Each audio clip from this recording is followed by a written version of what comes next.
l'échelle internationale. Je ne vous parlerai pas sur la commission d'enquête internationale. C'est vous qui aviez œuvré pour qu'elle soit mise en place, n'est-ce pas? Tout à fait, monsieur le procureur.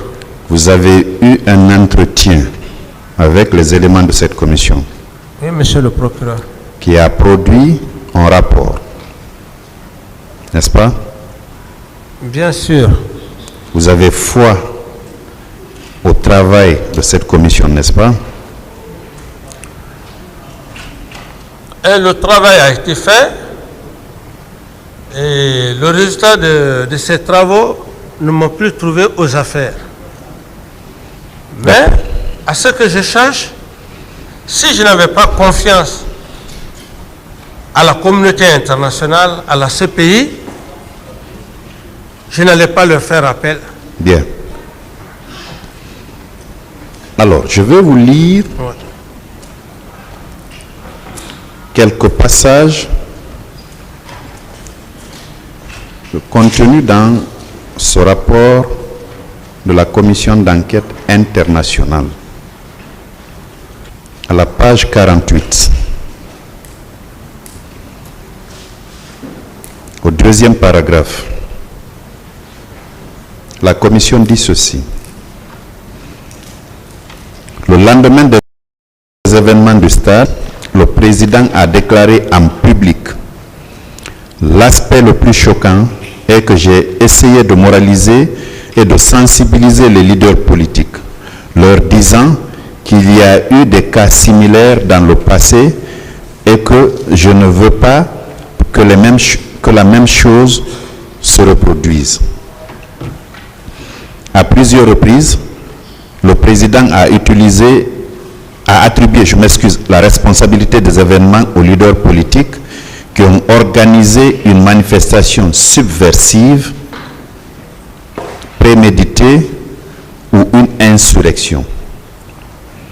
Il a déclaré que les leaders politiques étaient responsables d'avoir envoyé les enfants des autres à l'abattoir. C'est comme ça que cet extrait-là résulte bien de votre entretien avec les membres de la commission, n'est-ce pas? Oui, cet extrait. Mais il faut se dire la vérité, monsieur le procureur. Ça résulte bien de votre entretien? Non, suivez-moi, monsieur le procureur. Je vous suis. Je vais vous poser une question. Il faut se dire la vérité dans ce pays.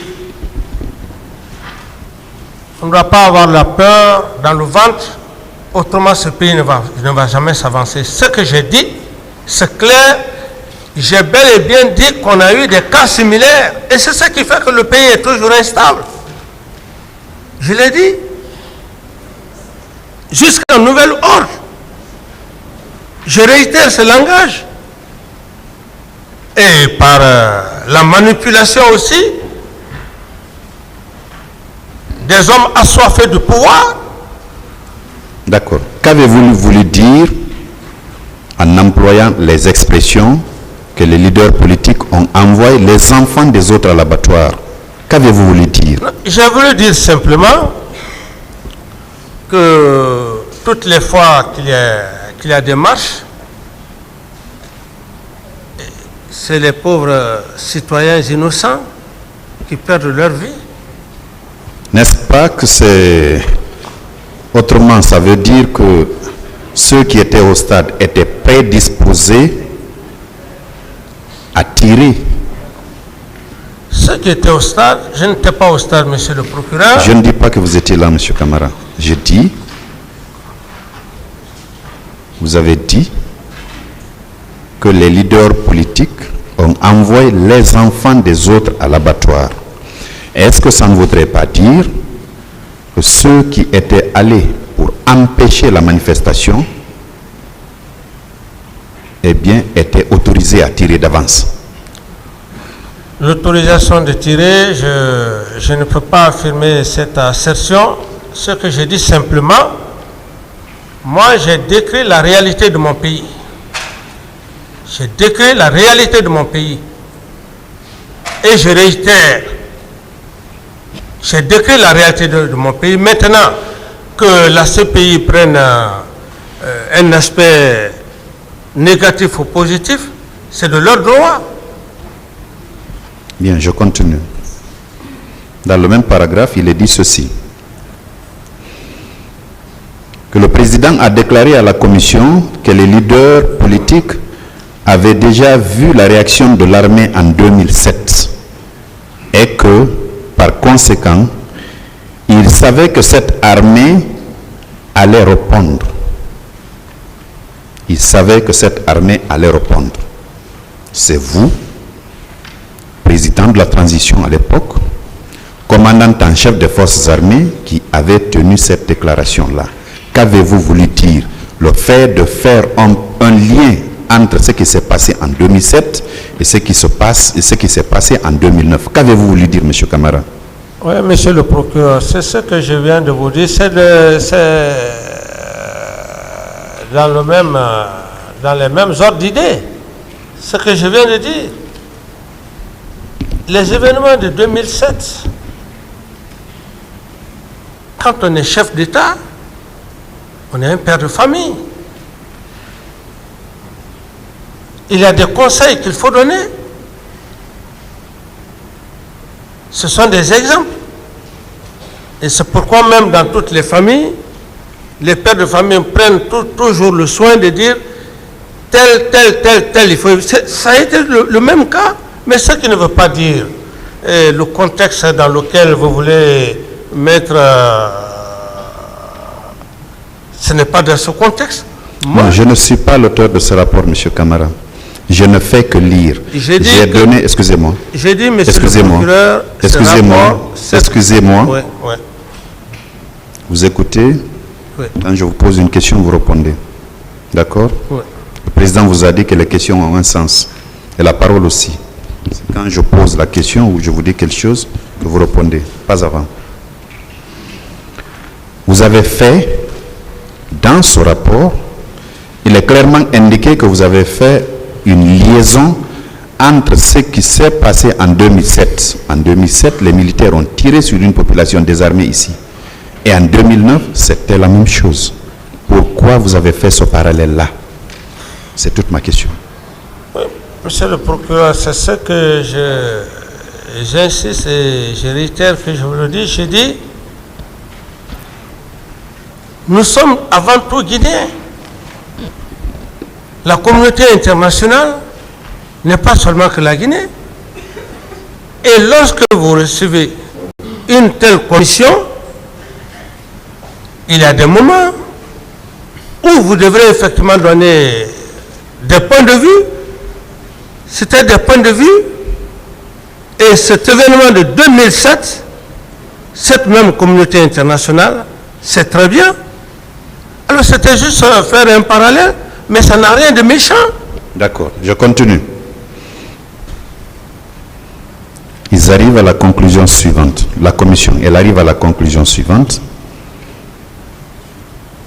Ces propos indiquent qu'il, parlant de vous, est convaincu que de telles manifestations mènent nécessairement et inévitablement à la violence, telle que celle qui a été observée le 28 septembre et les jours suivants, et témoigne de son intention d'apporter une réponse aux manifestations de 2009 similaires à celles de 2007.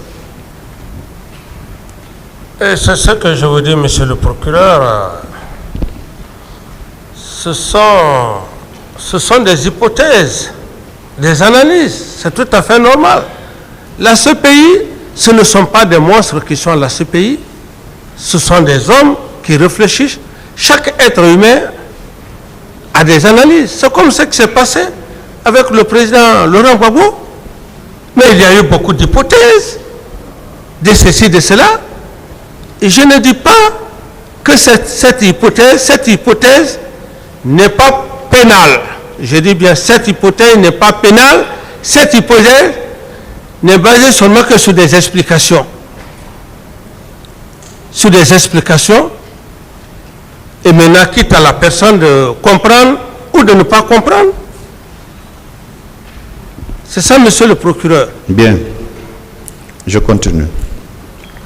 En tant que commandant en chef des forces armées, le président Camara a l'ultime pouvoir de commandement sur toutes les forces de sécurité engagées dans l'attaque et les jours suivants. La Guinée est présentement sous le contrôle d'un gouvernement militaire qui a pris le pouvoir à la faveur d'un coup d'État. Le gouvernement est intégré dans une structure hiérarchique militaire avec le président en position de commandant suprême. Vous confirmez cela, n'est-ce pas?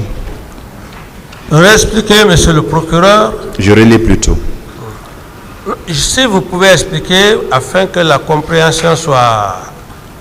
Non, je souhaite relire pour que vous fassiez votre propre opinion, pour ne pas que vous dites que j'ai modifié. Non, j'ai déjà compris, non, mais essayez d'expliciter pour que la question soit... Reprenez, monsieur le procureur. Ceci n'est pas de moi. Ouais. Donc je me contente juste de relire. Ouais. Si vous ne comprenez pas, vous le dites. En tant que commandant en chef des forces armées, le président Camara a l'ultime pouvoir de commandement sur toutes les forces de sécurité engagées dans l'attaque et les jours suivants. La Guinée est présentement sous le contrôle d'un gouvernement militaire qui a pris le pouvoir à la faveur d'un coup d'État. Le gouvernement est intégré dans une structure hiérarchique militaire avec le président en position de commandant suprême. Vous étiez bien le commandant suprême, non, de cette armée? Oui, monsieur le procureur, comme on aime bien dire, ce sont des titres honorifiques. À l'époque, on me disait président de la République, premier magistrat. Cependant, je ne peux pas me substituer aux travaux des magistrats. C'est la même chose. Non, ce n'est pas la même chose. En fait, on vous disait premier magistrat parce que vous présidez le Conseil supérieur de la magistrature, même si c'était à l'image du Brésil, même si c'était un chaudronnier qui venait au pouvoir, il devient automatiquement premier magistrat comme on le dit. Il préside le Conseil supérieur de la magistrature, même s'il n'est pas magistrat. Quiconque vient, on lui attribue ce titre. C'est cela. Et maintenant, la question que vous, commandant en chef des forces armées, commandant suprême, qui a l'ultime pouvoir sur toutes les forces qui étaient engagées au stade du 28 septembre. Mais quand on est chef d'État, chef suprême des armées, on est le chef des armées. On ne doit pas fuir sa responsabilité, mais le chef de l'État délègue ses pouvoirs. En ma qualité de chef d'État, commandant en chef des forces armées suprêmes à l'époque, j'avais un ministre de la Défense, j'avais un ministre de la Sécurité,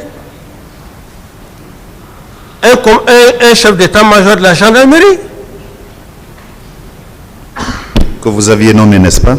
Que j'ai bel et bien nommé, monsieur. Qui était sous votre autorité, n'est-ce pas? Bien sûr, monsieur. Qui vous rendait compte, n'est-ce pas?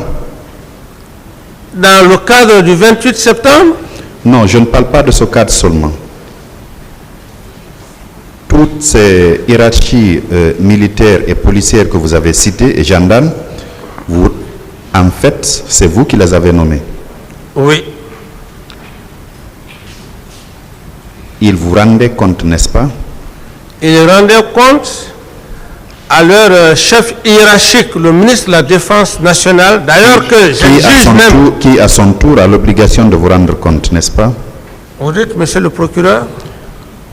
Vous dites qu'ils rendaient compte au ministre de la Défense, qui était leur supérieur, qui à son tour vous rendait compte, n'est-ce pas? Oui. Très bien. Est-ce que il ne prenait pas aussi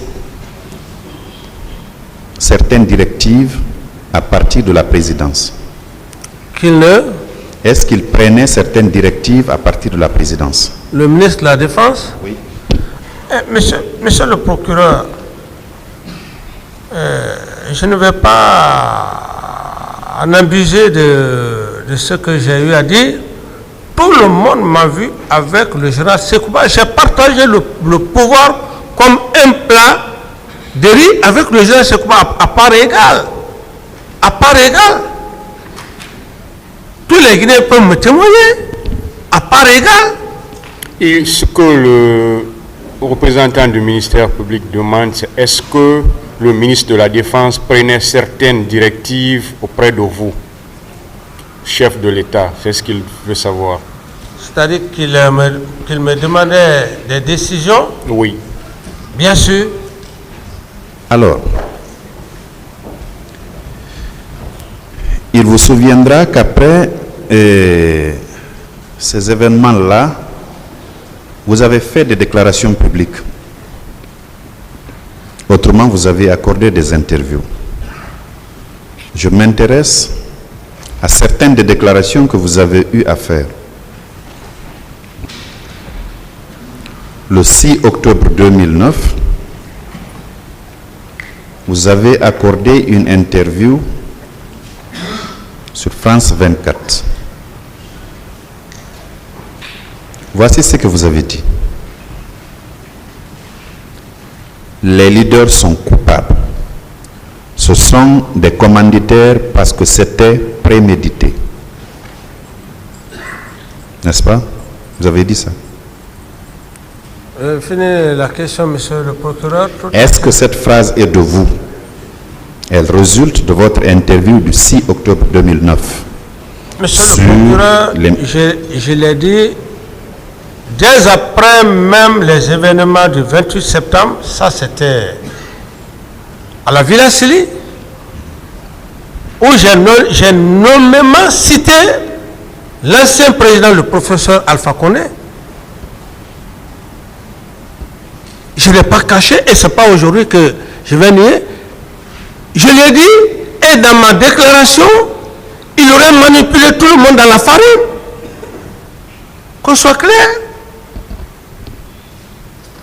Je continue parce que vous avez rajouté ceci. Oui. Ce n'est pas le problème des élections qui m'intéresse.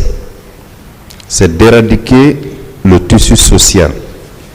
Rien ne sert d'organiser des élections libres et transparentes dans ce pays s'il y a ce clan qui tend à l'extrémisme, des fanatiques qui sont là avec des voiles noirs, des extrémistes purs et simples qui ont toujours secoué le régime de Lansana Conté. Leur stratégie, c'est de conduire cette marée humaine pour qu'il y ait accrochage entre la République et les sympathisants pour que la communauté internationale puisse aujourd'hui parler de problèmes de décès. Oui, je réitère, monsieur le procureur, et je réitère parce qu'il faut dire les mots de la Guinée pour que ce pays-là puisse avancer. Bien. Je réitère, monsieur le procureur, je réitère. Quand vous dites que les leaders sont coupables, c'est à l'issue d'une enquête ou bien ça relève de votre compréhension à vous seul pour indiquer qu'ils sont coupables, sans la moindre enquête, parce que nous étions le 9 octobre. Oui. Si je dis les leaders sont coupables, parce que quelque part, comme j'aime bien dire, ma première déclaration après les événements du 28 septembre, j'ai été très clair. J'ai été très clair, monsieur le procureur. J'ai dit le professeur Alpha Condé a joué, il a roulé tout le monde, il a embobiné tous les leaders politiques. Je veux parler de cela, monsieur le procureur. Je voulais dire, ne pensez-vous pas,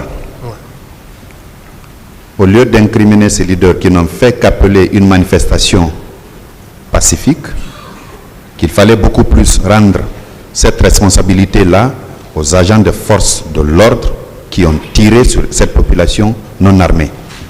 Vous avez inversé, vous dites que carrément les leaders sont coupables, sans la moindre enquête, alors que ces leaders-là n'ont fait qu'appeler leurs sympathisants au stade. Ils étaient sans armes.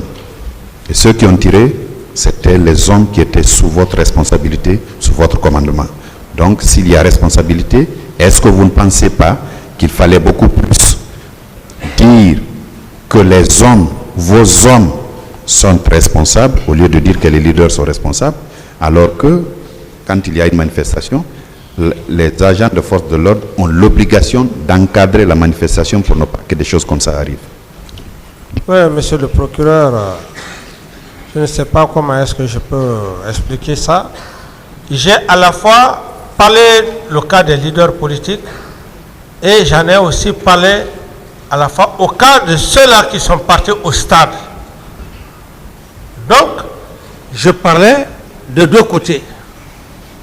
Et si vous remarquez mes premières interviews, parce que c'est extrêmement important, mes premières interviews, c'est comme si c'est Dieu qui m'inspirait. Je dis ce qui vient de se passer, ça a été fait de nature qu'à l'avenir, s'il y a un jugement, que le professeur Alpha puisse ne pas être là. Je l'ai dit, et c'est ça aujourd'hui qui est là. Donc, ce que j'ai dit, du côté des leaders politiques, en particulier, le professeur Alpha Condé, je le dis et je réitère, je n'ai peur que de Dieu. Je n'ai peur que de Dieu. Le côté des militaires, j'étais déjà engagé dans ça. J'ai attaqué une partie comme j'ai attaqué le côté des militaires. C'est pourquoi même, quelque part, et lorsque je me suis abattu sur le cas de Toumba, j'en ai parlé. Je veux dire quoi, monsieur le procureur? Aujourd'hui, nous sommes devant un tribunal criminel. Et je le dis, on est tous appelés un jour à être rappelés. J'insiste et je réitère, ces événements du 28 septembre, même ceux qui sont à l'école primaire, tout le monde sait. Ça a été quelque chose de savamment orchestré par le professeur Alpha Condé. D'autres questions? Merci, Monsieur le Président. Toujours dans la même lancée des interviews que vous aviez accordées,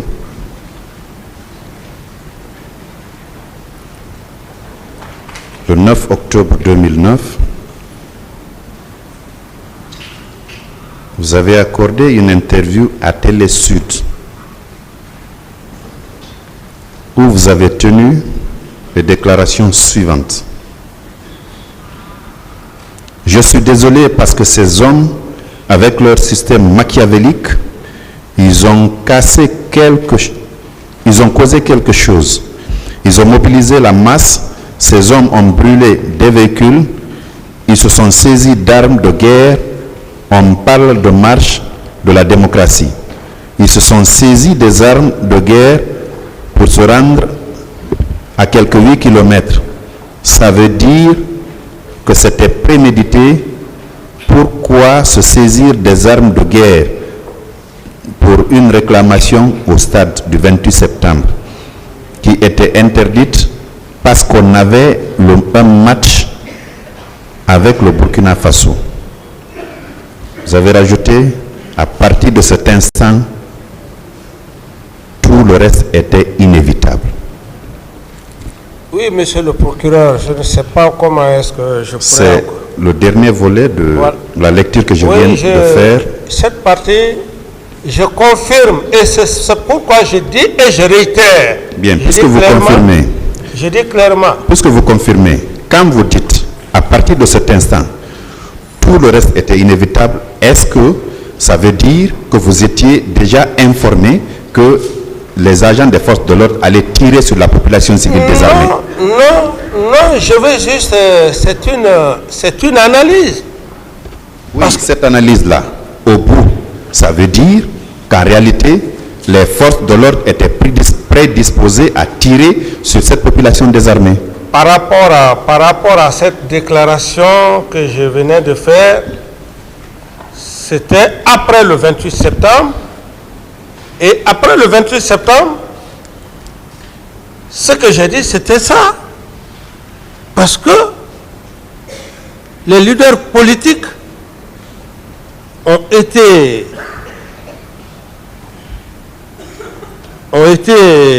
embobinés. Je veux savoir, M. Camara, ce bout de phrase, Ouais.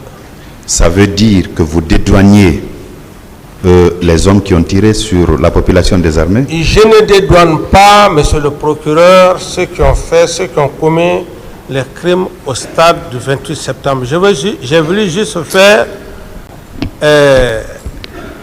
des parallèles. C'est-à-dire, du côté de ceux-là qui ont procédé à la marche et dont la marche n'a pas été gérée comme ça se devait, j'étais dans l'optique de ressortir cet aspect, ce qui ne veut pas dire que j'étais là pour dédouaner les hommes qui ont fait le massacre. Et encore mieux, ces hommes qui ont commis ces massacres, je n'étais pas prêt à les dédouaner. C'est juste une liste. C'est juste un compte rendu que j'ai eu. C'est ce compte rendu que j'étais en train de livrer à la population, la façon dont la masse a été menée et à travers les commissariats. C'était juste ça. Ce qui ne veut pas dire que c'est une façon de défendre qui que ce soit. Non, monsieur le procureur. D'accord. Si ce n'était pas une façon de défendre qui que ce soit, vous parliez constamment du commissariat qui a été saccagé, des armes qui ont été dérobées là, mais vous parliez moins des morts, vous parliez moins de ceux qui sont violés, alors que c'était votre population. Ces armes-là, ce commissariat-là, on pouvait tout reconstruire, on pouvait acheter des armes, mais c'est vite perdu.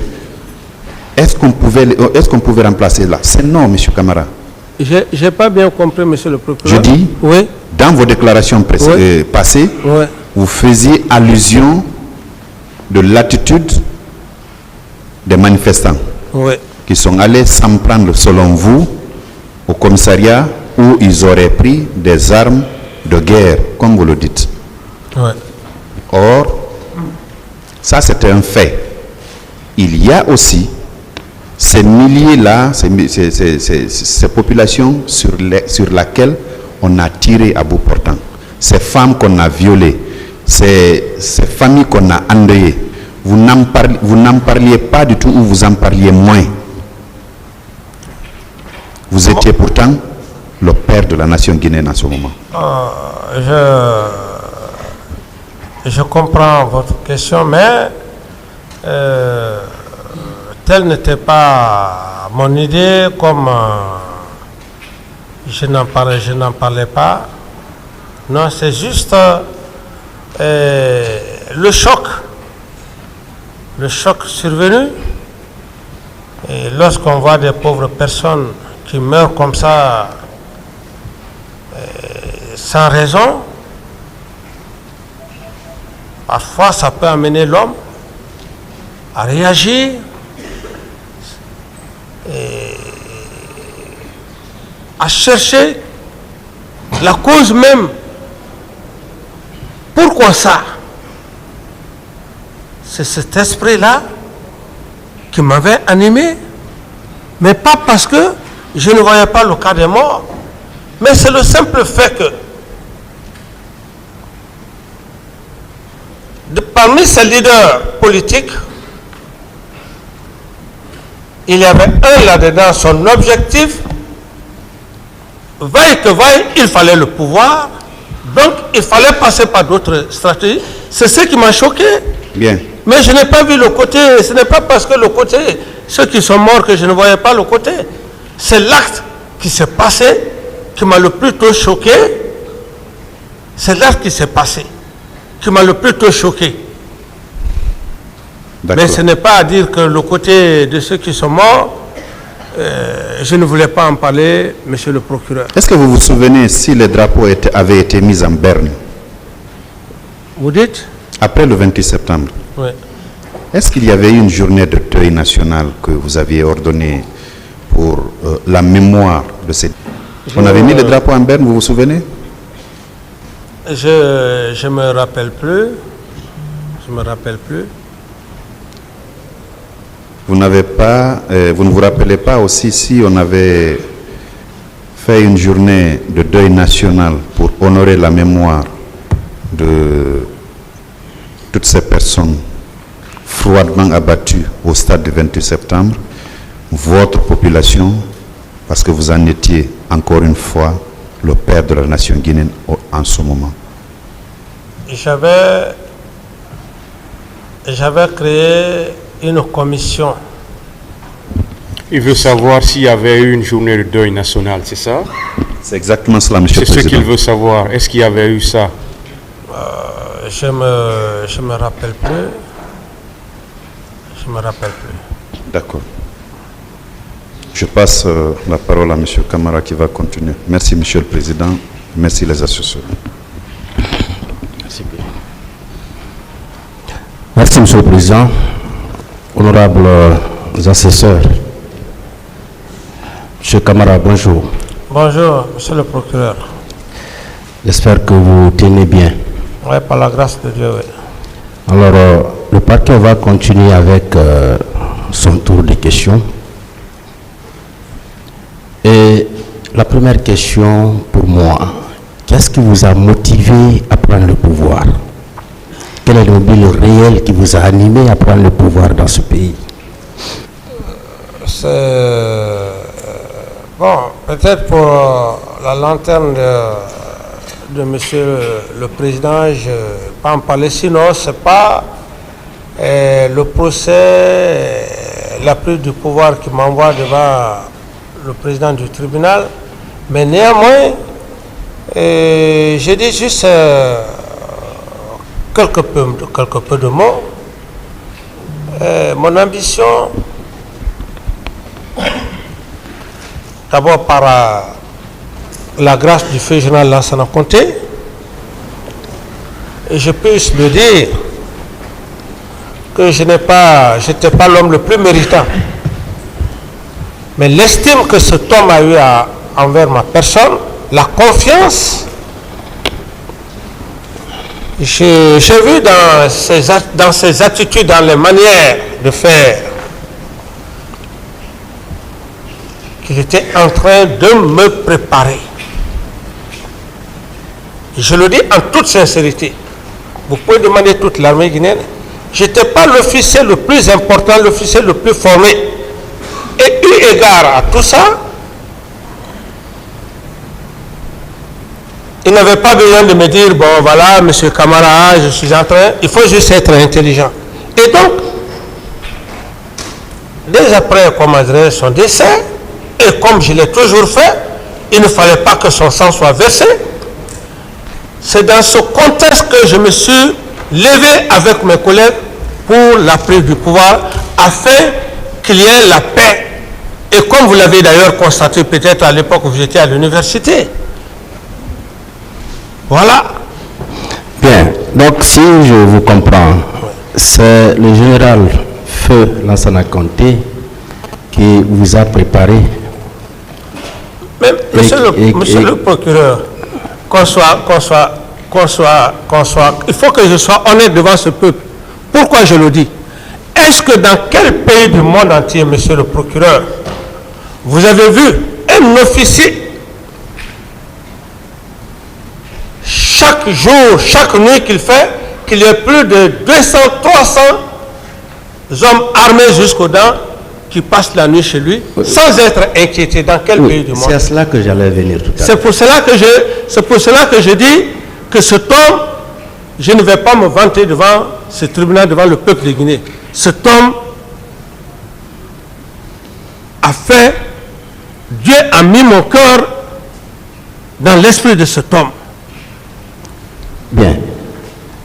Au moment où il mourait, il décédait dans la nuit du 22 au 23 décembre 2008. Où vous vous trouviez? Où vous étiez précisément lorsqu'on vous annonçait sa mort? Bon, c'est juste comme je me suis déjà prêté à la question pour aussi satisfaire le président. Et je vous dis simplement, moi j'ai des témoins. Avant qu'il ne décède, Quand il décédait, Non, où quand il vous décédait, étiez? au moment où vous C'est annoncez lui, c'est sa ce qu'il mort. veut savoir. j'étais à Caporo. À Caporo, Oui, à Caporo. dans un motel? J'étais à Caporo chez un parent. C'était pas dans un motel? Bon, pas en tant que motel, mais un lieu où j'allais quand même me distraire avec certains hommes. C'était pas dans un motel, mon capitaine? Non, j'ai dit, Est-ce que c'était dans un motel à Caporo? j'ai dit bien là où j'étais dans un lieu De réjouissance. parfait. Merci bien. Et qui vous a annoncé le décès de la mort du président Lansana Conté? La première personne qui vous a annoncé la mort de ce grand homme, comme vous le qualifiez? En toute sincérité, je le dis sauf que cet homme-là n'a pas œuvré pour moi, je le dis entre Dieu et moi. La toute première personne qui m'a informé, paix à l'âme de mon ami Feu Keleti Faro, qui était un ami inséparable, c'est lorsque Claude Pivy, Ce camarade qui vous a informé? Quelle est la première personne qui vous a informé? la de son première décès? personne qui m'a informé, c'est le Feu Keleti Faro qui a reçu un coup de téléphone du camp Samori. D'autres questions? Donc monsieur? c'est Keleti Faro qui vous a informé? Non, j'ai dit, il a reçu un coup de téléphone parce que j'étais avec lui. J'étais arrêté avec lui. Il a reçu un coup de téléphone. Ce coup de téléphone, mon capitaine, est-ce que le capitaine Dadis est à côté de vous? Il dit oui. C'est là où effectivement, il a dit informer le capitaine Dadis que paix à l'âme du feu général Lansana Conté. Donc c'est à travers son téléphone que vous avez été informé?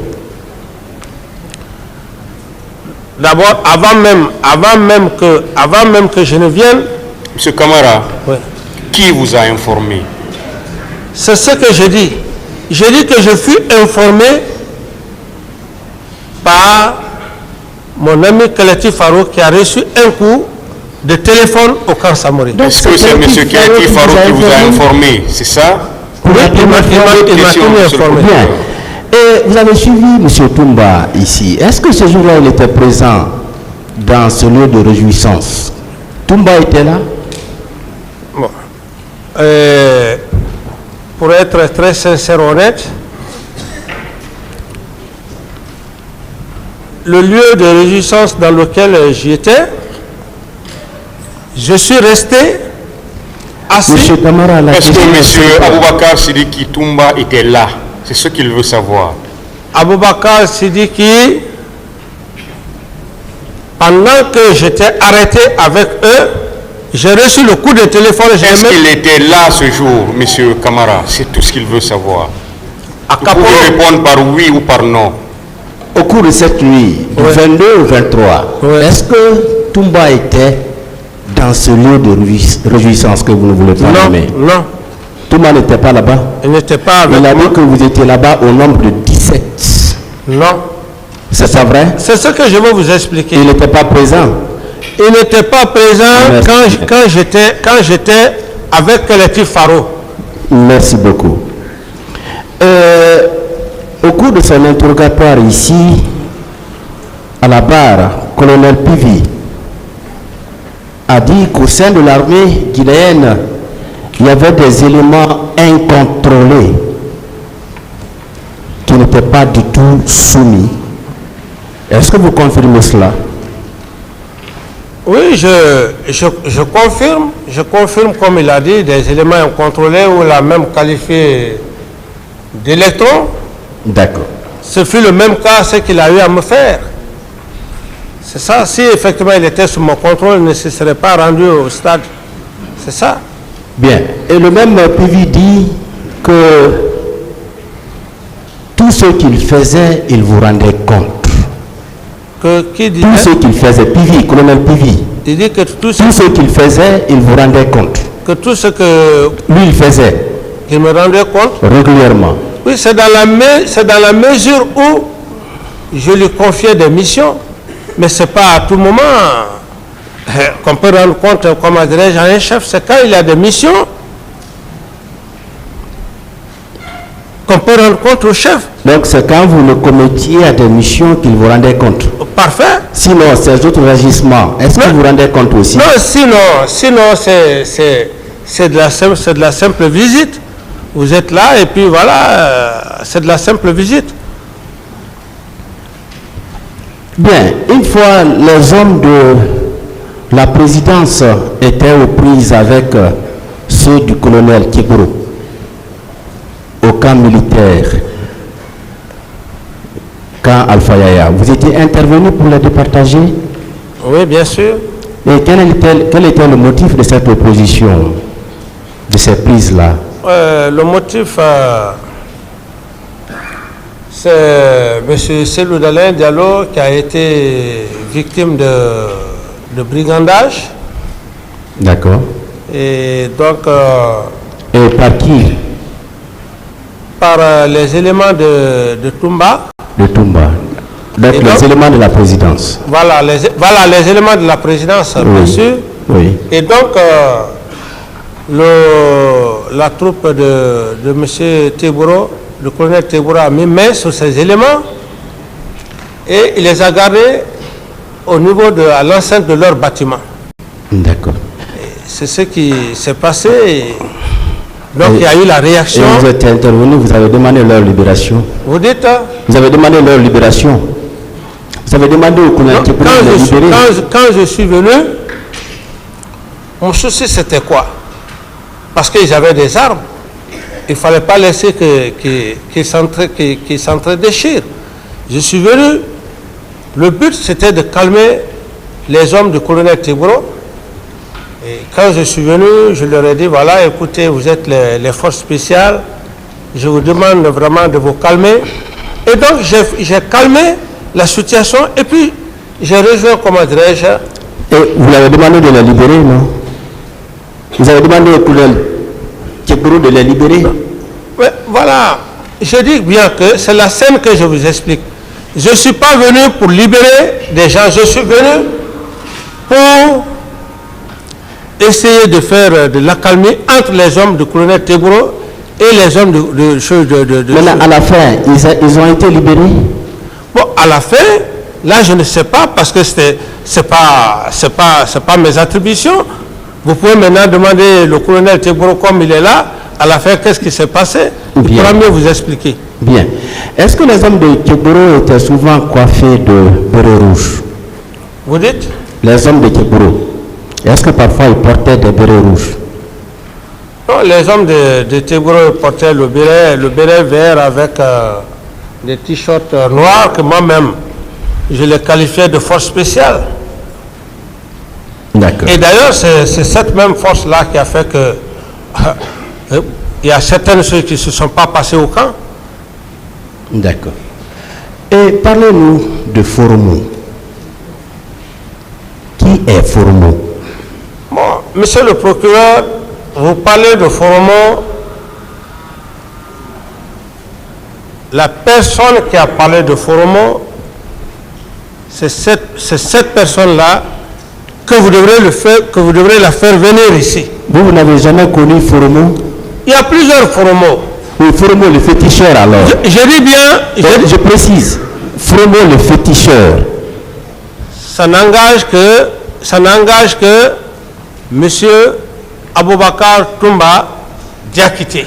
Vous n'avez jamais connu Foromo féticheur qui était au camp Alpha Yaya Diallo? Je dis bien, monsieur le procureur, avec tout le respect que j'ai pour vous, puisque vous avez déjà parlé de Foromo, mais faites venir Foromo au lieu de faire... Est-ce que vous connaissez Foromo, le féticheur dont il parle? Si je le vois, en toute sincérité, si je le vois, je peux dire que oui, lui je le connais. Mais pour l'instant, je ne sais pas qui c'est ce Foromo. Mon capitaine, vous êtes un officier d'état-major. Vous avez dit que vous êtes très intelligent maintenant. Donc, quand on vous pose une question, je vous prie de répondre. Monsieur le Président l'a dit dès l'entame. Vous répondez par oui, par non, ou bien vous dites que vous ne répondez pas, le lieutenant va en tirer toutes les conséquences du droit. Voilà, monsieur. J'ai dit ceci, je reviens sur ma question. Est-ce que, mon capitaine, vous connaissez un certain Foromo féticheur qui était avec vous au camp Alpha Yaya Diallo? Non. Non. Et tu m'as dit que vous avez été chez ce féticheur-là pour signer un pacte de non-trahison. Vous confirmez cela? Vous n'avez jamais signé un pacte avec lui, chez Foromo? Non, pas du tout. C'est des allégations. D'accord. Et chez M. Gono Sangaré, il a ajouté qu'un soir, vous êtes allé chez M. Gono Sangaré, colonel Gono Sangaré, où vous avez trouvé plus de 100 personnes qui étaient armées de flèches et qui vous a gardé là-bas de 17h jusqu'au petit matin. Est-ce que vous confirmez cela? Ce sont des allégations. C'est pas vrai? C'est pas vrai. Merci bien. Trouver des hommes avec flèches, c'est pas vrai. D'accord. Et par rapport à Marcel, étiez-vous informé de son accident?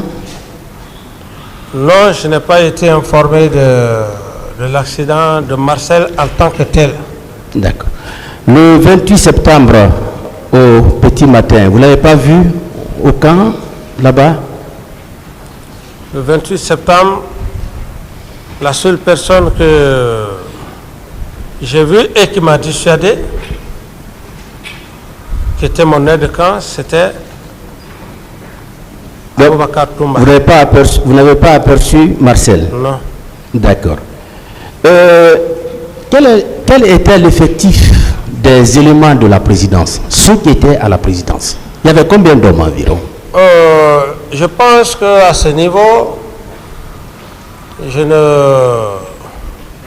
y avait un commandant de régiment, un adjoint, et je pense que Toumba peut mieux encore vous dire le nombre parce qu'il avait un secrétaire.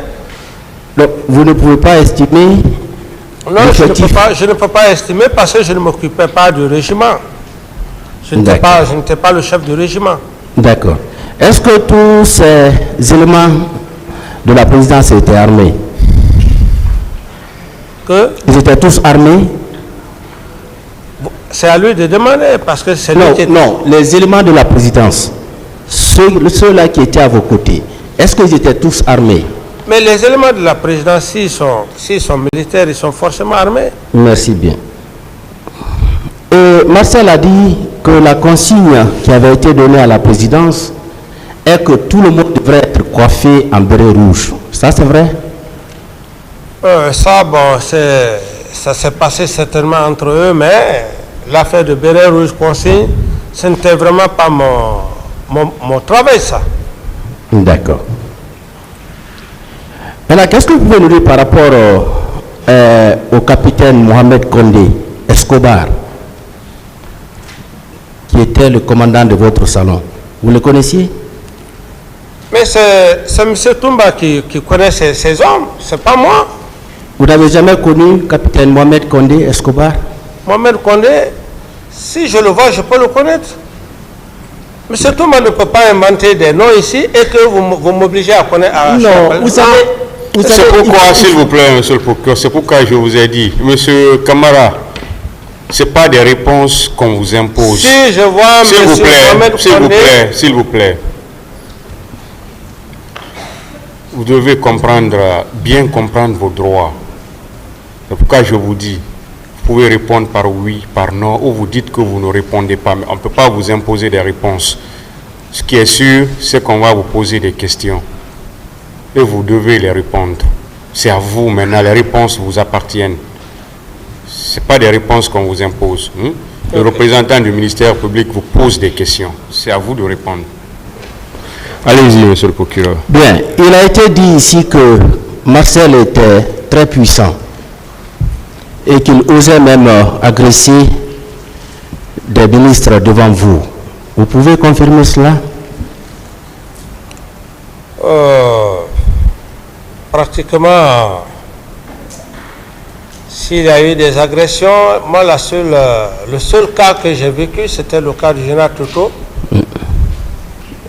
Mais puissant, ça c'était entre eux. C'était entre eux, c'est eux qui se connaissent, c'était entre eux. D'accord. À votre retour de la baie, le 27, est-ce qu'un mouvement de soutien était venu à la présidence? Le 27? Quand vous êtes revenu de la baie? Je n'y pense pas. Non. Non, je n'y pense pas. D'accord. Le 28 septembre, est-ce que vous avez vu Théodore, Georges Makambo et Sankaran Kaba à la présidence? Que si j'ai... Vous les avez vus à la présidence? Georges, vous connaissez Théodore? Georges et qui? Théodore, Georges, Sankaran Kaba et Makambo. Bon, le 28 septembre, quand Makambo m'avait donné l'information dans la précipitation, je n'ai pas pu distinguer les éléments, ils étaient tellement nombreux, mais j'estime que on était tous là-bas, peut-être à la seule exception qu'ils puissent aller ailleurs, mais sinon, tous les matins... Est-ce que le 28 septembre, vous avez remarqué leur présence à la présidence? Le 28 septembre? Au cours de la matinée. Au cours de la matinée, je n'ai pas remarqué leur présence. D'accord. On vous avait informé que les leaders politiques étaient admis à la clinique Pasteur? Oui. Vous étiez passé les voir? Quand le colonel Teburo m'a informé, je lui ai ordonné de les envoyer à la clinique Pasteur, et de la clinique Pasteur, j'ai créé une commission à laquelle le Premier ministre et consort. Donc, est-ce que vous étiez passé les voir à la clinique Pasteur ou bien au Kassamo? À la clinique Pasteur? Non. D'accord. Et après le limogeage de Aïdor Ba et son adjoint Saint-Alphonse Touré, qui était devenu le commandant du régiment? Mais c'est M. Aboubakar Sidiki Diakité. Vous avez pris un acte pour le nommer dans ses fonctions? Ici, ce n'est pas un problème d'acte qu'il faut poser, mais c'est dans la pratique, dans la gestion qu'il faut voir. Donc vous n'avez pas pris d'acte, mais il était quand même le commandant, selon vous? Quand Aïdor Ba et le colonel Aboulaye, quand ils ont fait leur jeu, ils ont laissé le régiment comme ça. Il veut savoir si vous aviez pris un acte. Non, je n'ai pas pris un acte. D'accord. Qui était son adjoint alors? Toumba. Vous dites? Au niveau du régiment, qui était l'adjoint de Toumba pour commander le régiment? Ici, c'est lui qui sait qui était son adjoint. De toutes les façons, il y a un document qui l'atteste, où il a sorti 26 éléments. Qui était son adjoint? Son adjoint, celui qui sait, monsieur le président, celui qui sait qui était son adjoint. Est-ce que vous connaissez son adjoint? Non. D'autres questions, monsieur le président? Qui détenait la clé du du magasin des armes? Mais c'est lui, moi. C'est Toumba qui avait la clé? Mais parce qu'il avait le régiment et il s'en servait de toutes les armes. Les grenades ne sont pas individuelles. Ce n'est pas une dotation individuelle. D'accord. Ce n'est pas une dotation individuelle. C'est lui qui avait la clé du magasin des armes?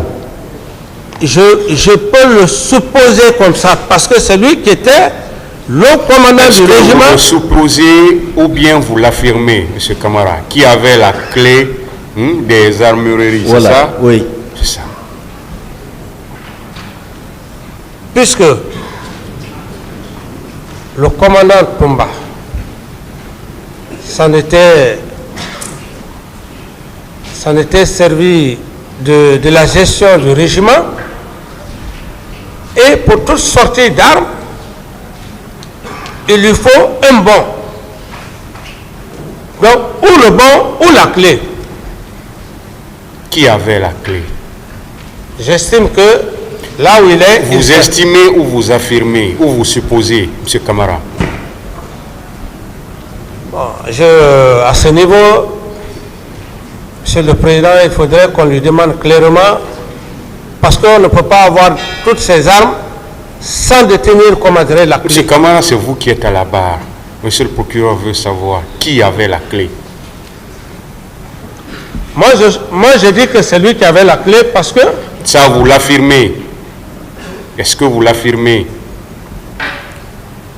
Bon, l'affirmer, bon, puisque c'est lui qui détenait. M. Camara, donnez-nous une réponse claire pour qu'on puisse passer. Qui détenait les clés de l'armurerie? Les clés de l'armurerie, je pense que c'est Toumba qui détenait la clé. Vous pensez? Monsieur le procureur, avancez, le tribunal va apprécier. Merci bien. Le camp Kamayen et Koundara, devenu Makambo, relevait-il de la présidence? Vous dites? Le camp Kamayen et Koundara, devenu Makambo, relevait-il de la présidence? Qui revenait de la présidence? Ou si ces deux camps-là relevaient de la présidence? Le camp Koundara, Kamayen, Oui. bien sûr, oui. D'accord. C'était des Et unités qui isolées. commandait ces deux camps-là? Vous dites? Les deux camps-là étaient commandés par qui?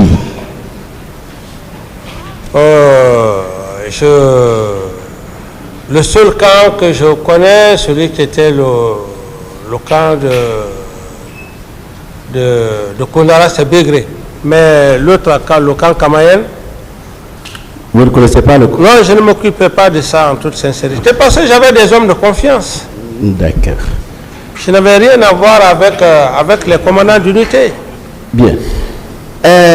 Colonel Chérif Diaby, il dit que le jour des événements, il vous a rencontré 2 fois, Oui. à 13h et à 20h, pour vous faire le compte-rendu de ce qui se déroulait sur le terrain. C'est vrai? Vous confirmez cela?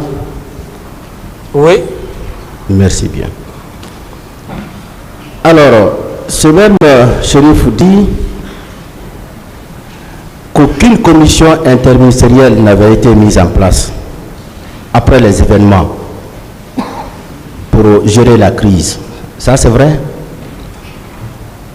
En tout cas, moi, à ce que je cherche, j'ai mandaté le Premier ministre et à l'époque le ministre Koutoubou, qui est d'une probité morale, qui ont assumé ces fonctions, non seulement pour la distribution, comment dirais-je, des corps, la répartition des corps, c'est eux qui l'ont fait. Donc c'est cette commission que j'ai mis en place. D'accord. Colonel Pivi a dit ici que le 28 septembre, c'est vous qui l'avez envoyé en mission à Manéa. C'est vrai? Le 28 septembre, avant d'aller à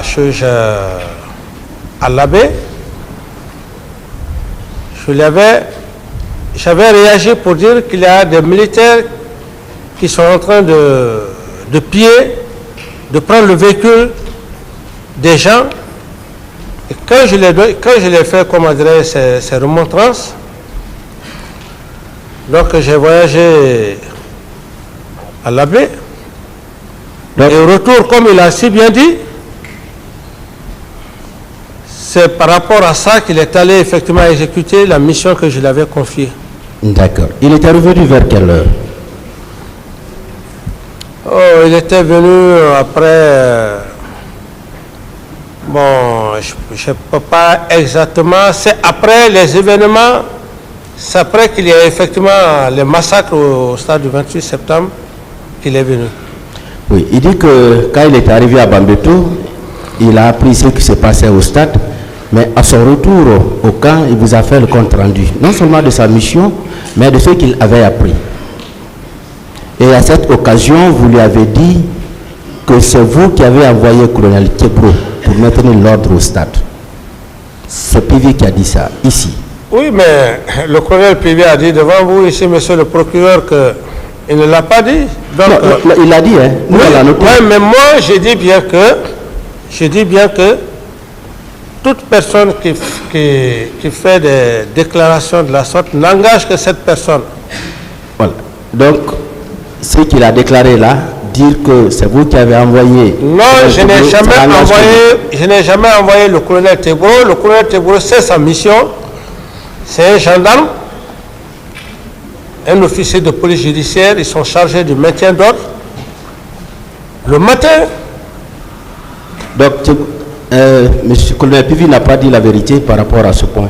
Non, s'il dit que j'ai envoyé le colonel Tebro, je n'ai jamais envoyé le colonel Tebro. Merci beaucoup. Et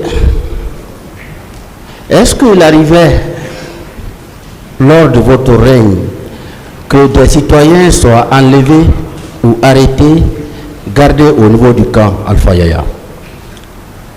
Ça, je n'en sais rien. Vous n'avez jamais appris cela? Non, mais un président quand même, c'est pas une fonction qui va te permettre de sortir voir, non, quand même. Un chef d'État, ce n'était pas mon problème, ça. Moi, j'étais dans mon bureau. D'accord. Il faut respecter quand même la fonction d'un chef d'État, quelle que soit la nature, hein. Bien. Je reviens un peu par rapport à Aïdor Ba et son adjoint, qui était bien sûr le commandant du régiment, et également Touré qui était l'adjoint. Est-ce que vous confirmez, je reviens là-dessus, vous confirmez qu'après leur limogeage, vous n'avez pris aucun acte officiel pour nommer qui que ce soit à la tête du régiment? Oui. Merci bien. Et le régiment était composé de combien d'hommes? Je ne saurais vous répondre, monsieur le procureur. Ce n'était pas dans mes attributions. Un chef d'État n'a pas besoin de chercher à savoir, même si on est militaire, à moins que vous soyez curieux. Mais ça n'a jamais été mon problème. Je n'ai jamais cherché à savoir ce nombre. D'accord. Vous avez dit ici que vous n'êtes pas prêt à demander pardon aux victimes. C'est plutôt Toumba et Sekouba qui doivent demander pardon. Vous confirmez cela? Vous maintenez cela? J'ai été très clair, monsieur le procureur. Avant tout, je suis un être humain. Je suis appelé un jour à être rappelé par Dieu. J'ai dit clairement, contrairement à des hypothèses qui se passent, le président Dadis doit demander pardon aux leaders, aux victimes. J'ai dit non. Ceux qui ont commis les actes, qu'ils le reconnaissent d'abord. Une fois reconnaître les actes, je serai le premier à demander pardon au peuple de Guinée. Mais des gens qui ont commis des actes, ils ne veulent pas reconnaître, moi je vais venir demander pardon aux victimes. Mais c'est être quand même, je ne sais pas. C'est dans ce sens-là que j'ai parlé. Sinon, les victimes, où je suis, monsieur le procureur, ceux qui ont commis les actes, je dis bien, ceux qui ont commis les actes, ou même si M. Aboubakar Touma Diakité a eu le courage de dire qu'il est parti au stade,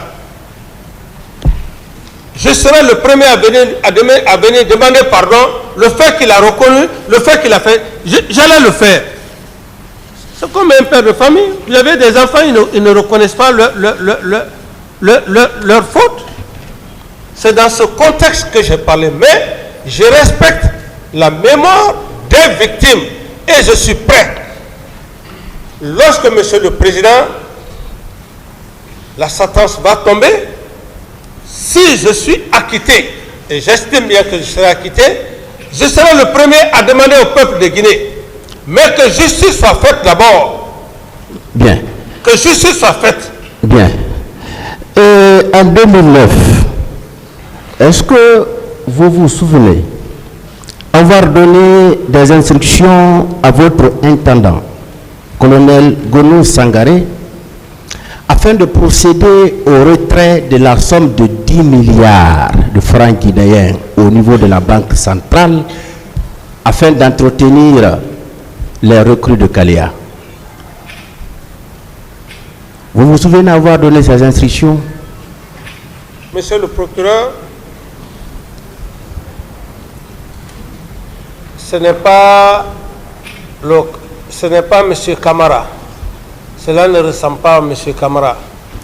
Vous n'avez jamais donné d'instruction dans ce sens? Jamais, je n'ai jamais donné l'ordre à qui que ce soit de débloquer un montant de quelque nature que ce soit. Et vous n'avez pas appris aussi que ce montant-là a été décaissé pour entretenir les recrues de Kaléa? Vous n'avez pas appris cela aussi? Je n'ai jamais appris. Merci beaucoup. Bien. Qui est Jacques Mahomi? Jacques Mahomi? Si je le vois, je peux le connaître, monsieur le procureur. Par son nom, vous ne pouvez pas le connaître? Par le nom, je ne peux pas le reconnaître. C'est comme le cas qu'on parlait de Condé. Si je vois Condé Mohamed, peut-être que je peux le reconnaître. Au niveau de la présidence, il n'y avait pas un certain Jacques Mahomi? Je dis bien, monsieur le procureur, si je vois monsieur Jacques Mahomi, je peux vous dire que oui, je le connais ou je ne le connais pas. Bien.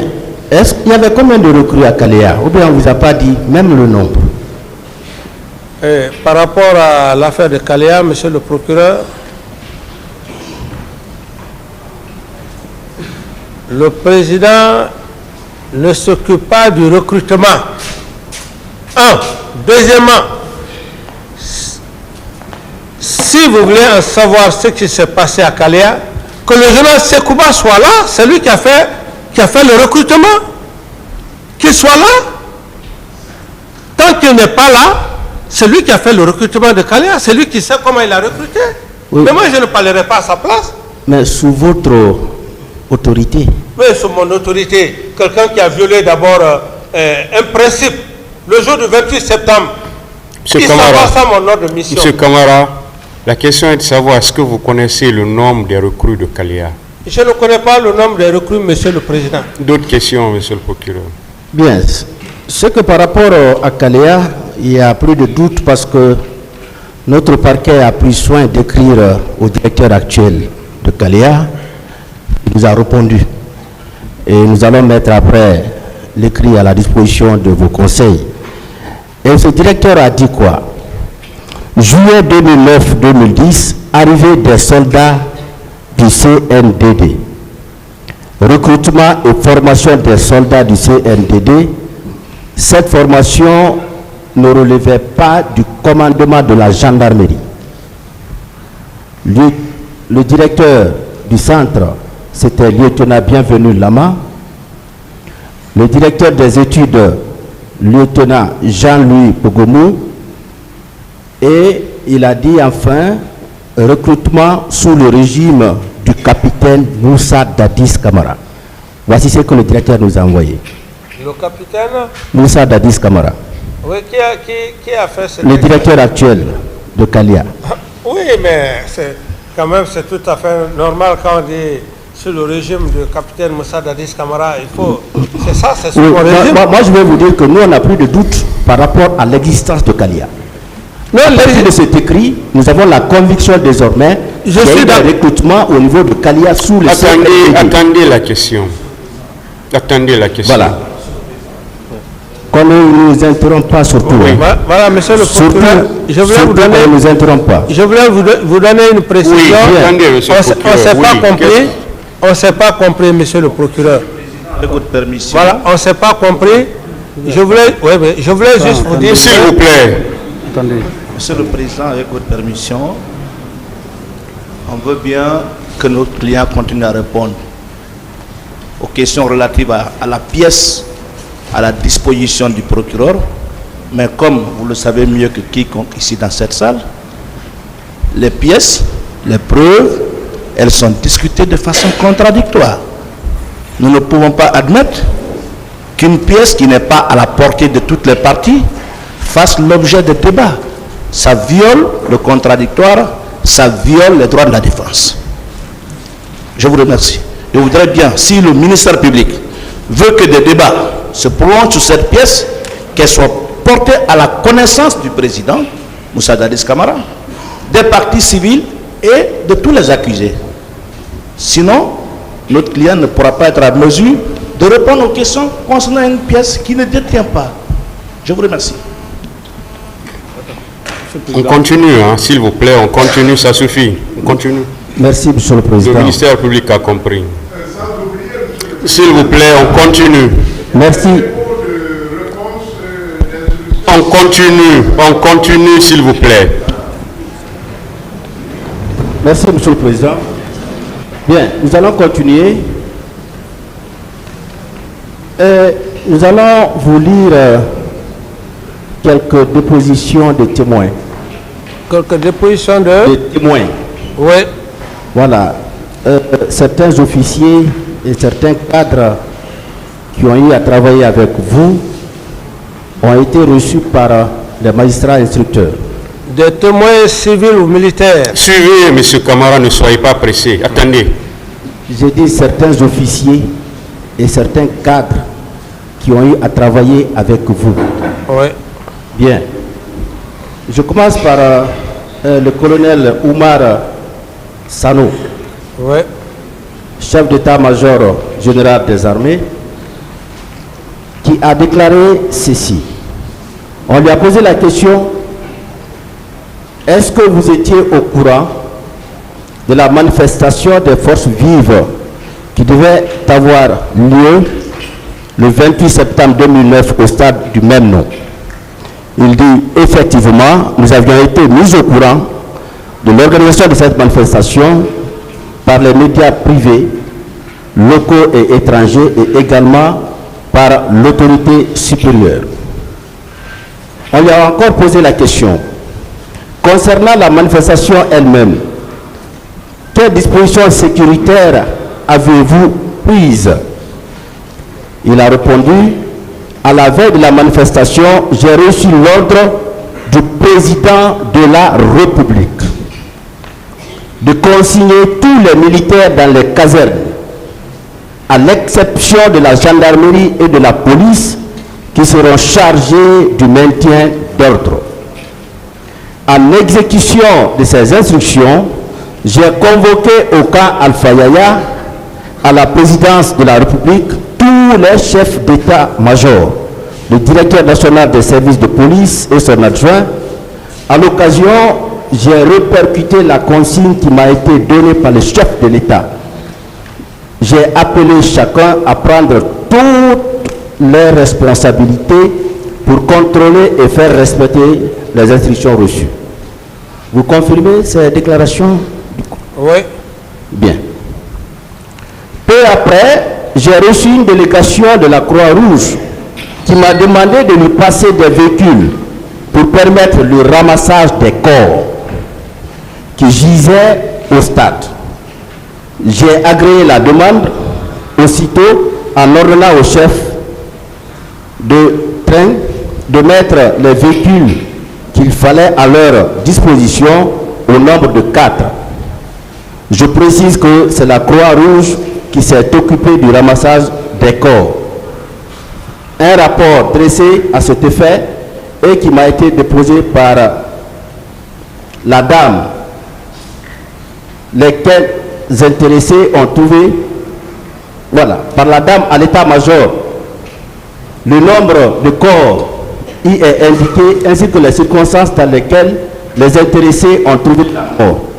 Ces causes tenaient à la bousculade, à des impacts de balles. Ce rapport important se trouve dans les archives de l'état-major général des armées que j'ai déjà quitté. Vous confirmez cela aussi? Ça, c'est sa déclaration. D'accord. C'est sa déclaration, je ne peux pas confirmer, c'est sa déclaration. D'accord. Bien. On lui a dit, selon le rapport de la Croix-Rouge, quel était le nombre de corps? Si j'ai bonne souvenance, il y avait 57 corps, dont 7 par balle et autres par bousculade. Vous avez eu ce compte rendu-là? Combien de corps? 57 morts. 57? Oui, c'est effectivement le même rapport qu'on m'a envoyé, oui. Vous confirmez cela? Oui, c'est le même rapport qu'on m'a envoyé. Voilà. Mais il se trouve que ce qu'il a dit est un peu contraire à ce que le général Toto a dit. Parce que général Toto, vous avez bien collaboré ensemble. Oui. Et il vous a toujours rendu compte de tout ce qu'il faisait. Il vous a toujours rendu compte. Oh, je respecte sa mémoire. Posez la question, monsieur le procureur. Voilà, il a dit ceci. Si mes souvenirs sont bons, j'ai été appelé entre 6h et 8h par mon directeur national des services de police en la personne de monsieur Valentin Haba, qui m'a informé que les gens se dirigent vers le stade. Après cette information, je me suis rendu au domicile du Premier ministre d'alors, M. Lamine Komara. À mon arrivée, je lui ai demandé s'il était informé du fait que les gens s'acheminaient vers le stade du 28 septembre. Il m'a répondu qu'il n'était pas informé. Par la suite, il m'a demandé qu'on se rende au camp Alpha Yaya auprès de M. le Président, M. Moussa Dadis Kamara. Nous y sommes effectivement rendus. Là, nous avons été introduits dans la chambre du président où nous avons trouvé Moussa Keboro et Abakar Sidiki Diakité Toumba. Ce jour, il était très énervé parce qu'il avait ordonné de ne pas organiser le meeting. En compagnie du Premier ministre, nous avons cherché à le calmer. Entre-temps, il s'est habillé en tenue militaire. Le Premier ministre, M. Lamine Komara, nous a quittés en me demandant de continuer à le calmer. Ça, c'est vrai? Je dis bien que je respecte sa mémoire. Je ne veux pas rentrer, ça n'engage que cette affirmation. Oui, est-ce qu'il était ne m'engage pas, cette affirmation ne m'engage pas. D'accord.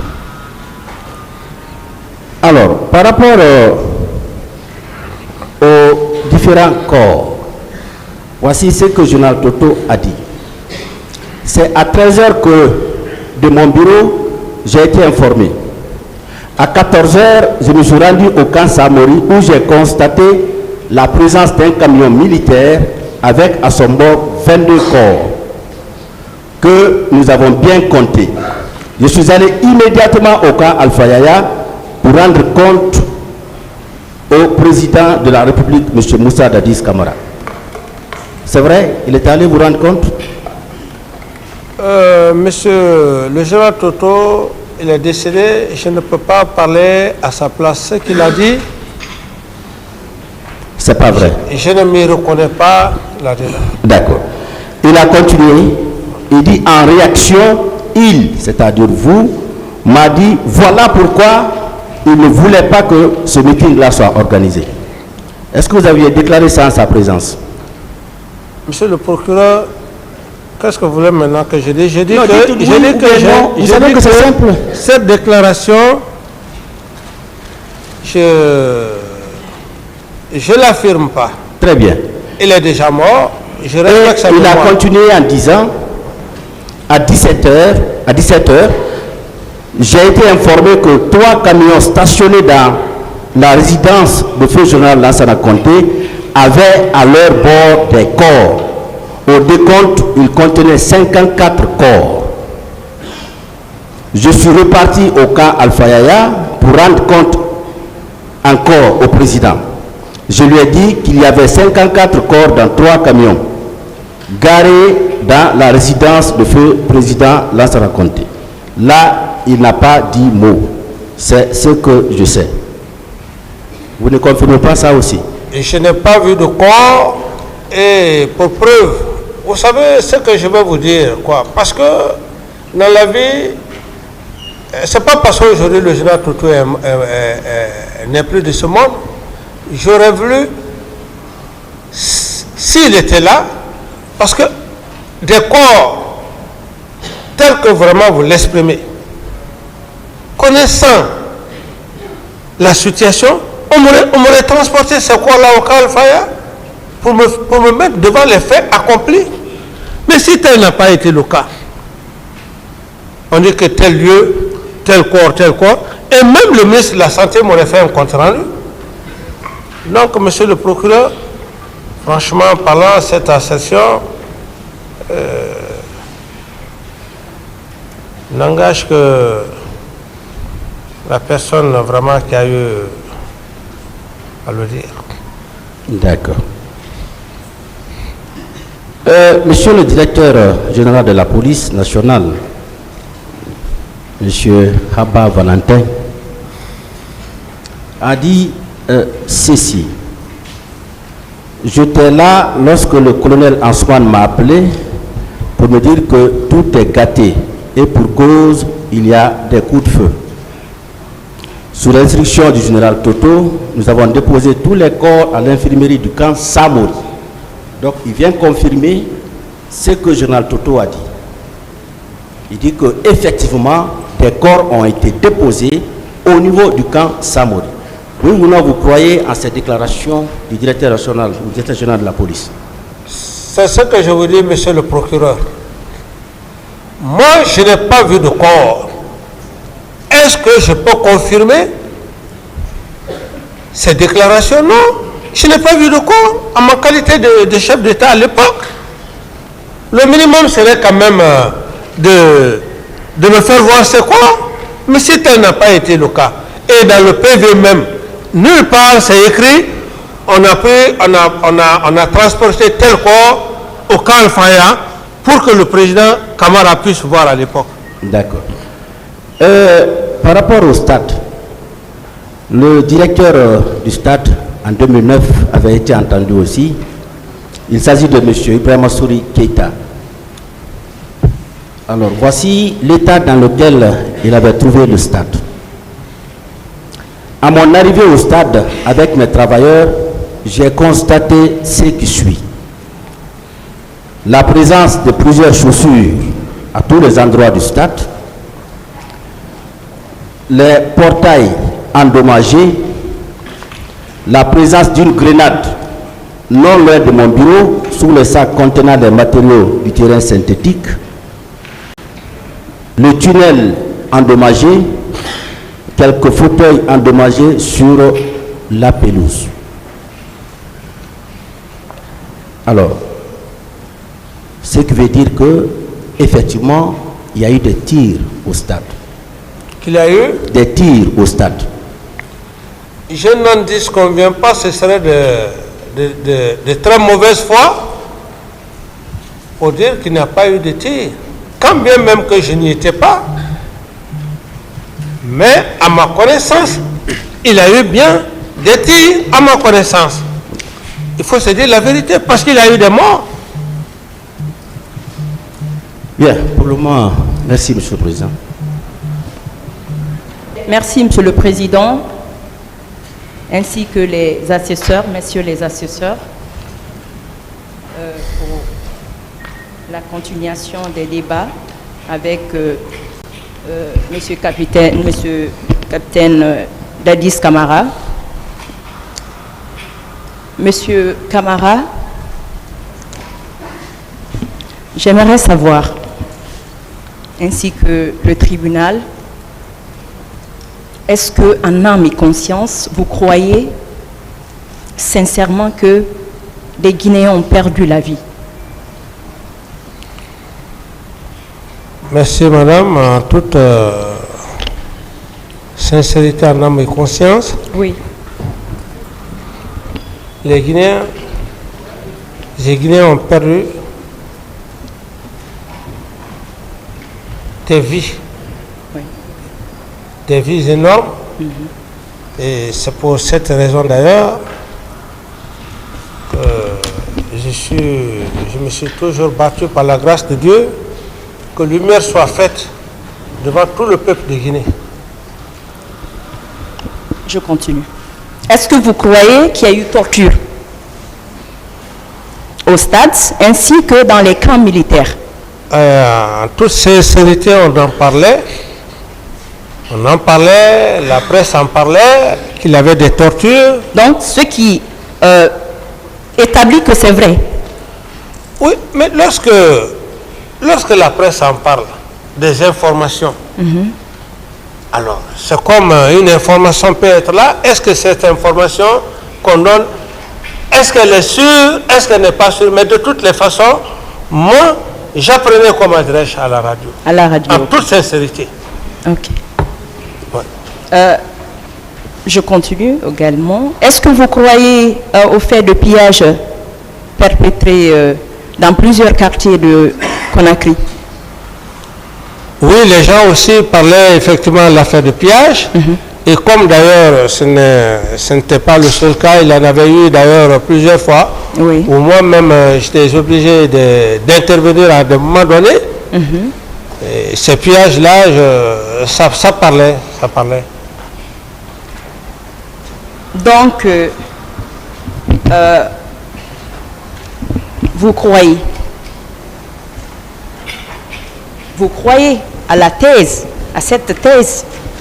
Vous croyez que les gens ont perdu la vie, les personnes ont été torturées, il y a eu pillage, il y a eu agression sexuelle, il y a eu viol? Vous croyez à tous ces faits?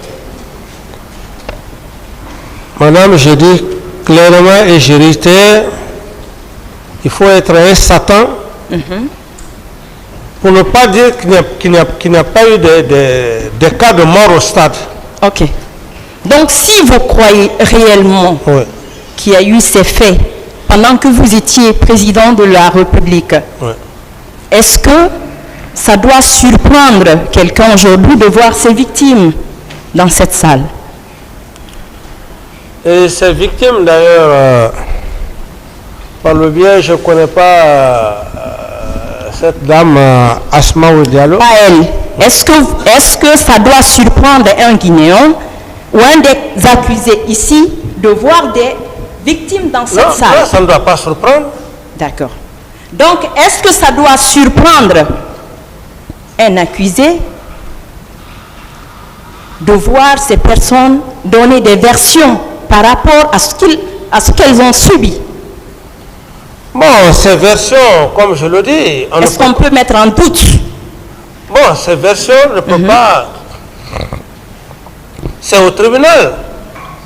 C'est au tribunal de vérifier les versions. Donc, c'est fait. Donc, on croit à la version selon laquelle il y a eu assassinat, il y a eu torture, il y a eu pillage, il y a eu agression sexuelle sur toutes ses formes, viol. Et quand ces personnes qui ont subi ces faits viennent expliquer, on met en doute leur explication. Est-ce que vous pensez que cela est juste? Non, mais madame, je n'ai pas dit qu'on doit mettre en doute. J'ai dit simplement que ces victimes ont le droit de venir poser leurs problèmes. Oui. À ce niveau, le droit pénal, ce ne sont pas aussi des hypothèses, je le dis bien, ce sont des preuves. Moi, je suis là pour des faits de complicité devant le tribunal criminel. Je voudrais que ma culpabilité soit tangible. Ok. C'est ce que je cherche. Est-ce que vous savez qu'il n'y a pas complice sans auteur? Est-ce que vous le savez? Sans auteur principal ou les auteurs principaux? Bien sûr, c'est ce que même je voulais vous dire. J'ai juste accepté de me prêter à toutes les questions. Oui. Parce que lorsque monsieur... Donc je continue, je suis satisfait. Laissez-moi aller au bout de mes idées, s'il vous plaît. Ok. Lorsque le président du tribunal avait parlé, et quand le procureur d'ailleurs a reformulé, Oui. c'est ce qui fait d'ailleurs que je me prête à toutes ces questions. Je n'ai pas l'intention de fuir les questions, mais ici, dans le contexte où je suis, je veux que ma culpabilité soit tangible, fait de complicité et co-auteur, parce qu'il n'y a pas de complice sans co-auteur. Alors, d'où par conséquent, je me serais même fié, n'eût été la sagesse du procureur, je me serais même fié à dire sans complice, sans auteur, je ne parlerai pas de complice. Parce que en ce moment, je suis co-auteur en même temps complice, mais par la sagesse du tribunal et de monsieur le procureur, je suis tenu obligé de répondre à toutes ces questions. Sinon, j'aurais demandé, il faut un auteur qui dit clairement que monsieur Camara a été complice avec moi. Mais le fait, je ne vais pas aider, comment dirais, la cour pour vraiment pour la vérité. C'est de bonne foi que je le fais, madame. Ok. Donc il y a des parties civiles ici, beaucoup d'ailleurs, qui disent clairement qu'ils ont vu monsieur commandant Pivi sur le terrain, qu'ils l'ont identifié, qu'il a pillé leurs boutiques, les maisons. Donc selon vous, Pivi à l'époque relevant de vous, est-ce que vous croyez à leur version? Madame, je crois qu'il ne faudrait pas... J'ai été clair avec vous. J'ai dit, les versions ne sont pas à l'époque où c'était les rhétoriques. Les rhétoriques qu'on pouvait dire que X... Vous croyez oui ou non? C'est simple. Je dis que, madame, je ne rentrerai pas dans ce jeu-là pour dire que M. Claude a fait ça. Moi, je suis devant vous par rapport aux preuves. Qu'est-ce que le capitaine... Je vous informe qu'il y a certaines parties civiles aussi qui ont pointé du doigt le CNDD. Et vous étiez à la tête de l'État à l'époque. Mais c'est de cela que vous étiez président aussi. C'est de cela que je parle, madame. Et je vous informe même. Après les événements du 28 septembre, il y a même eu des internautes, ou même il y a, je ne sais pas, une personne qui a dit que le président Dadis était au stade, il avait comme adresse la tête d'un enfant. Mais tout ça, ce sont des hypothèses. On ne se fie pas aux hypothèses ici.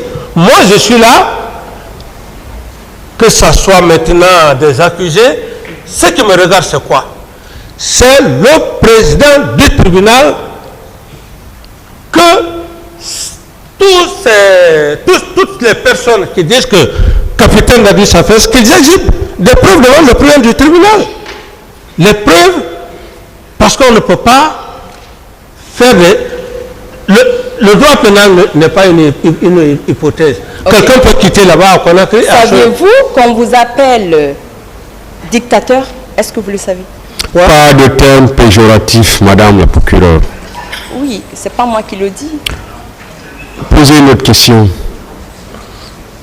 Non, on qualifie votre régime d'un régime qui a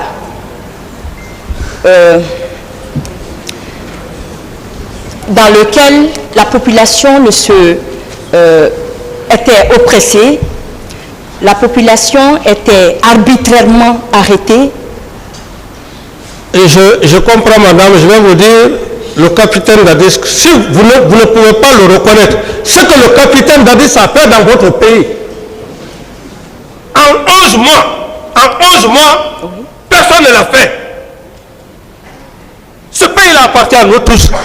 Vous voulez me croire quoi? Monsieur Camara, Parlez des dictateurs. C'est pas moi qui l'ai dit. Si vous ne dites pas ça, que c'est une frustration, vous ne voulez pas dire la vérité. On est devant l'histoire. Le capitaine Dadis a été patriote. C'est son patriotisme qui a fait aujourd'hui qu'il est devant vous, il est devant ce tribunal. Monsieur le capitaine, vous pouvez vous calmer. Vous pouvez vous calmer. Vous pouvez vous calmer. Ce que j'ai dit, c'est sur l'Internet, c'est pas moi. L'Internet n'est pas le tribunal. Le tribunal est ici. Donc, est-ce que à l'époque, Les réseaux sociaux, laissez tomber les réseaux sociaux. Moi, on est devant un tribunal criminel. Laissez ces faux problèmes des réseaux sociaux. C'est l'Internet qui va résoudre les problèmes ici, qui va établir les preuves ici.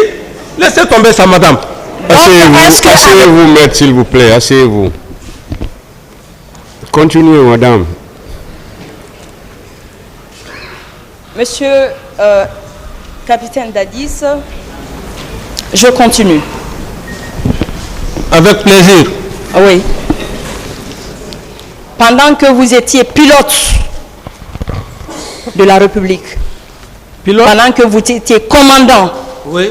en Guinée, Oui. chef de l'État, Oui. vous cumulez les 3 fonctions à l'époque. Lesquels? Les fonctions de l'exécutif, Oui. du judiciaire. Oui. Donc, expliquez-nous pourquoi à l'époque vous étiez comme un procureur de la République. Vous arrêtez les gens. Donc, madame, je vous renvoie. En juin 2009, il y a des magistrats qui se sont soulevés contre votre façon de gérer le pays. Contre... Attends, non. Maître, s'il vous plaît, non. Écoutez, madame. Je ne fais que Non, madame, s'il vous plaît, je vais simplement vous dire, l'histoire me donne raison. Hier, ce que j'ai fait au palais du peuple, Oui. voilà le résultat. Mais s'il vous plaît, s'il vous plaît. Voilà le résultat. Ces jeunes qui étaient à l'université, Oui. c'est le résultat. C'est pour vous dire que le capitaine Dadis était un patriote. Laissez-moi. Monsieur le Président, madame, vous n'avez pas la parole, s'il vous plaît. Calmez-vous. Monsieur le Président. C'est le résultat qu'il fait aujourd'hui. Monsieur Camara. Ces jeunes présidents. Monsieur Camara, calmez-vous. Et je ne le regrette pas. J'ai dit que c'est la raison. Dieu m'a donné raison. Est-ce que je pouvais penser que ces jeunes-là pouvaient être devant moi? C'est le patriotisme. Dieu m'a donné raison. Si vous voulez mêler comme cette affaire au palais du peuple, je ne le regrette pas. Parce que Dieu m'a déjà recommandé.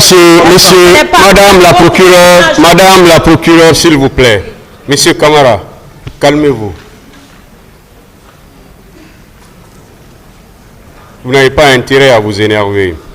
Je vous ai dit dès le début, c'est simple, quand on vous pose une question, vous avez le choix. Soit vous répondez par oui, par non, soit vous dites tout simplement que vous ne répondez pas. En ce moment, le tribunal aura la latitude d'apprécier. Mais si vous choisissez de répondre, le tribunal va vous laisser répondre. Mais là, ne vous énervez pas. Ne vous énervez pas. Madame la procureure, posez des questions qui vont dans le sens des faits ou qui peuvent aboutir au moins aux faits. Voilà. Donc, calmez-vous une fois de plus, Monsieur Camara. Et je vous informe que quand vous veniez au pouvoir, ce tribunal n'était pas encore à l'université. On était auditeur de justice au centre de formation. Depuis 2007, on était auditeur de justice déjà. Donc, quand vous veniez au pouvoir, on était presque magistrat. On a même fini la formation. Voilà, merci, Monsieur le Président. Voilà. C'est par rapport à... Continuez, madame, s'il vous plaît. Est-ce que vous croyez au rapport fourni par la commission d'enquête internationale? Je n'ai pas de réponse à cette question. Et surtout, s'il vous plaît, je vais faire une précision par rapport à la question précédente. Tout simplement vous rassurer que la justice guinéenne ou bien la magistrature guinéenne ne se sent pas du tout victime de votre régime. Que vous soyez rassurés de cela. Merci, Monsieur le Président. Voilà. Si la question, quelque part, si ça vous envoie sur ce pan, là, rassurez-vous que ce tribunal ne va pas considérer ces faits-là. Parce que pour ce tribunal, la justice guinéenne n'a pas du tout été victime de votre régime. Merci, Monsieur le Président. Merci, Monsieur le Président. Continuez, Madame la procureure. C'est sur votre instruction que la commission d'enquête internationale a été mise en place, a commencé à travailler par rapport au massacre. Donc, j'aimerais savoir, est-ce que vous croyez au rapport rendu par cette commission? Madame, avec tout le respect que j'ai pour vous, je n'ai pas de question, je n'ai pas de réponse à cette question. J'en ai déjà parlé. D'accord. Donc, la commission conclut dans son rapport que la Guinée a violé plusieurs dispositions des conventions internationales des droits de l'homme et qu'elle a ratifiées. Je n'ai plus de questions à ce niveau. Je n'ai plus de questions. Et à l'époque, je n'ai plus de réponse. Je n'ai plus de réponse à cette question, madame, avec tout le respect que j'ai pour vous. Je n'ai plus de réponse à cette question, madame, avec tout le respect que j'ai pour vous. J'en ai déjà parlé largement avec le procureur général. Je vais vous demander et avancer une hypothèse. Et à la suite de cette explication, vous allez nous donner votre avis.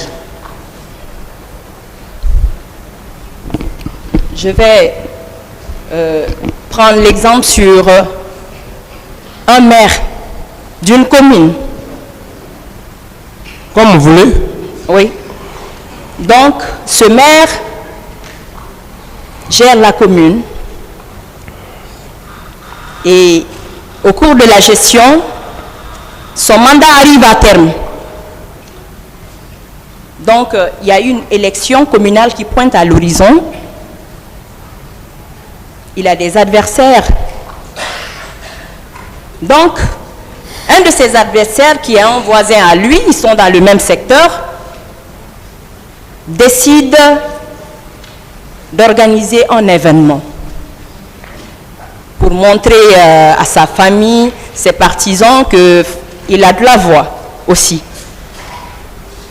Donc, le jour arrive et le maire, mécontent de cette nouvelle, le jour J, le maire se lève, furieux, il sort de sa maison, il s'embarque et il y a les éléments de sa famille qui l'en dissuadent, ils le rentrent et en fin de compte, ses enfants, ses cousins, ses neveux, tout son entourage, ses amis viennent, ils vont sur ce terrain,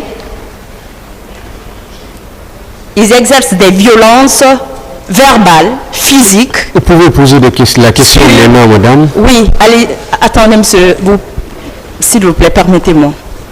Donc, une enquête est ouverte. Selon vous, ce père de famille, ce maire qui a décidé d'aller sur ce terrain, est-ce qu'il sera impliqué dans cette affaire? Je vous demande. Madame, j'estime que moi, je n'ai pas fait le droit pénal. Hein. Je n'ai fait que... je suis amateur à l'époque avec Maître Sidram. Mais je me pose clairement, votre question n'est pas en rapport avec la fonction d'un professionnaliste en tant que pénaliste. Donc vous avez décidé d'aller au stade. C'est pas pénal, madame. Qui a porté le flanc